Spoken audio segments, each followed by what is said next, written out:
Okay, number 129, your class trick for polynomial functions asks you to write the polynomial in its fully factored form, including some complex factors, which indicates that we're going to be using the quadratic formula in the end when we get down to a quadratic polynomial here. So in order to write this in factored form, we need to find our zeros of the polynomial, and in order to do that, we're going to use synthetic division. So we're going to synthetically divide this polynomial. So we do that by finding the rational roots. So we have plus or minus the factors of this constant, negative 13. So we have plus or minus 1, plus or minus 13 over plus or minus 1, which is the factors of this leading coefficient here. So we have possible roots of plus or minus 1 and plus or minus 13. Now, synthetically dividing, we're going to go ahead and just randomly choose one of these possible roots. So I'm going to use negative 1, and we're going to write the coefficients here. So 1, negative 4, 12, 4, and negative 13. We're going to apply synthetic division. So we have 1.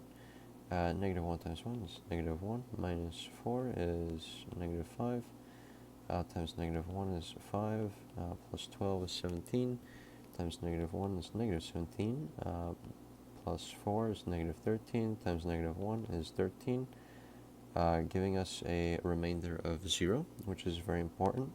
So when we need to find roots that have a remainder of 0 in order for them to be considered factors. So this means that negative 1 is a root, meaning that x plus 1 is a factor of the polynomial.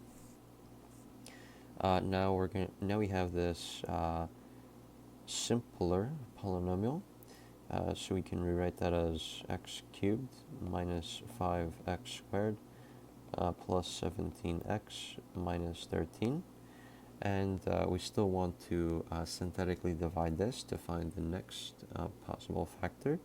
So in order to do that, we need to find the possible roots of this polynomial now.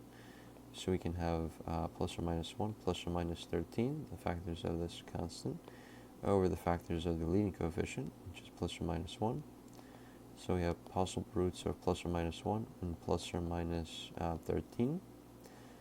We're going to randomly choose again a root to solve or to check out with synthetic division. I'll choose a root of 1, and we're going to write the coefficients over again. So 1, negative 5, 17, and negative 13. Dividing, we bring down this 1. 1 times 1 is 1, minus 5 is negative 4, times 1 is negative 4, 17 minus 4 is 13, times 1 is 13, minus 13 gives a remainder of 0. So, okay, excellent.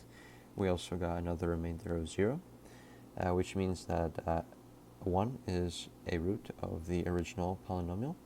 So we also have a factor of x minus 1. And now we have this quadratic left over. So we have x squared minus 4x plus 13. Now to find the roots of this, it's quite difficult to find two integers that multiply to 13 and add to negative 4. So we're just going to use the quadratic formula, and we have a hint here that it is going to be a complex factor.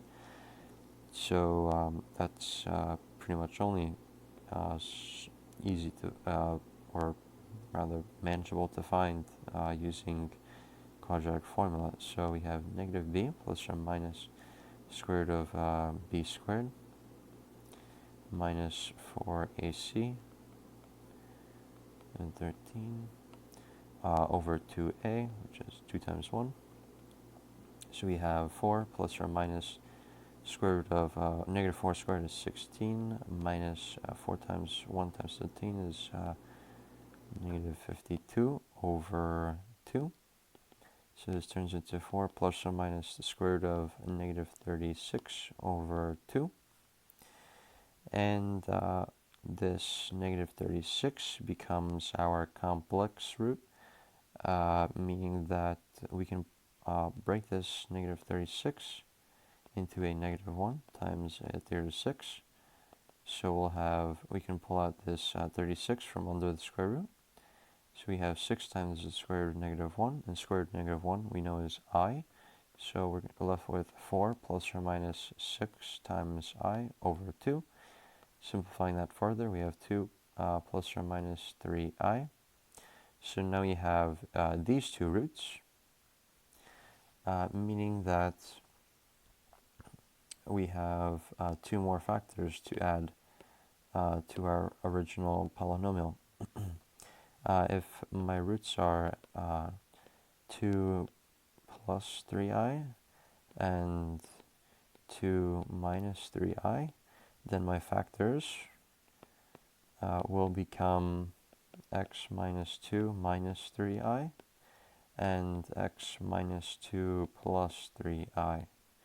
I'm just moving them over to one side so that they equal 0 on the other side. So writing this over, we have x minus 2 minus 3i and x minus 2 plus 3i. And these are our 4 factors, and this is our fully factored form of the polynomial.